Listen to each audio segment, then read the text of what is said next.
Hello friends, તો શું તમારે પણ ચા ગાળવાની ઘરની આ રીતની હાલત થઈ ગઈ છે? તો આ વિડીયો તમારા માટે જ છે અને થોડો લાંબો થશે, પણ બિલકુલ કટ કર્યા વગરનો આ વિડીયો તમારી સાથે શેર કરું છું. તો અહીંયા પહેલાં આપણે એક વાસણમાં પાણી લઈ લેવાનું અને તેને ગરમ થવા માટે રાખી દેવાનું. તેની અંદર મીઠું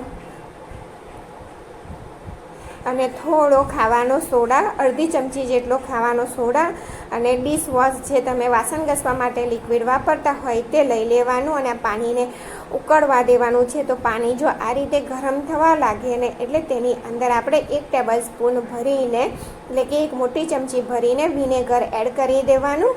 ને ત્યાર પછી આ જે ઘરની છે ખરાબ થઈ ગયેલી, આમાંથી ચા બિલકુલ નથી ગળાતી, તો તેને આ રીતે તેમાં રાખી અને 2 મિનિટ માટે તેને આ રીતે ગરમ પાણીમાં તેને ઉકળવા દઈશું, સોડા અને મીઠું ડિશવોશની સાથે. ત્યાર પછી આ રીતે બ્રશથી તેને આપણે ઘસી લઈશું. અને જો તમને બ્રશથી ના ફાવે તો આ રીતે તમે કૂચાથી પણ, જે વાસણ ઘસવાનો સ્ટીલનો કે તારનો કૂચો આવતો હોય છે ને, તેનાથી પણ તમે ઘસી શકો છો. તો અહીંયા જો આપણે તારનો કૂચો લઈ લઈએ અને સારી રીતે આપણે તેને આ રીતે ઘસતા જવાનું. અને ઘરની ઠંડી થઈ જાય ને એટલે પાછું તેને ગરમ પાણીની અંદર નાખી દેવાની, તેને ગરમ થઈ જવા દેવાની અને પછીથી ફરીથી પાછું તેને ઘસવાનું, જે રીતે આપણે તમને વિડીયોમાં બતાવ્યું તે જ રીતે. અને જો આ પણ જે બળેલો ચોટેલો ભાગ છે ને, તેને પણ આ રીતે તમે ચપ્પાથી તેને સારી રીતે ઉખેડી શકશો. બિલકુલ સોફ્ટ થઈ જશે. એટલે તમે આ રીતે થોડું જ ચપ્પાથી પ્રેસ કરશો ને એટલે એકદમ સરસ રીતે તે નીકળી જતું હોય છે.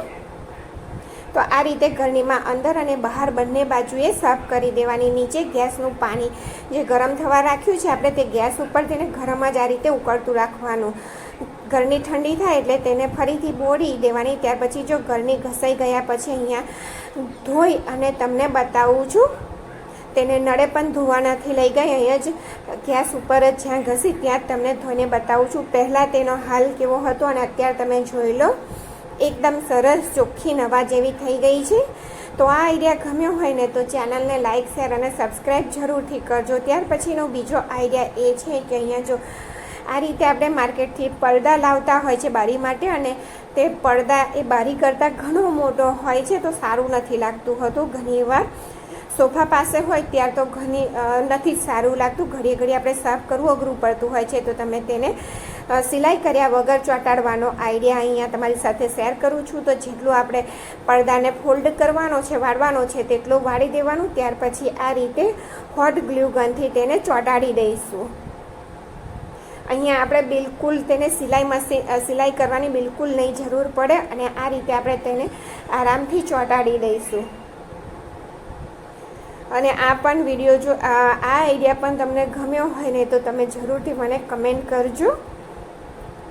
અહીંયા આપણે સિલાઈ મશીનની જરૂર નથી કે હાથથી પણ તેને સિલાઈ કરવાની જરૂર નથી, તેવો આઈડિયા તમારી સાથે શેર કર્યો છે. ત્યાર પછીનો આઈડિયા એ છે કે માથામાં નાખવાના તેલ છે, જો તેને આ રીતે તમે ઓર્ગેનાઇઝ કરીને રાખશો ને તો તે નીચે બિલકુલ ચીકણું નહીં થાય અને તમારે સાફ કરવાનું કામ પણ નહીં વધે.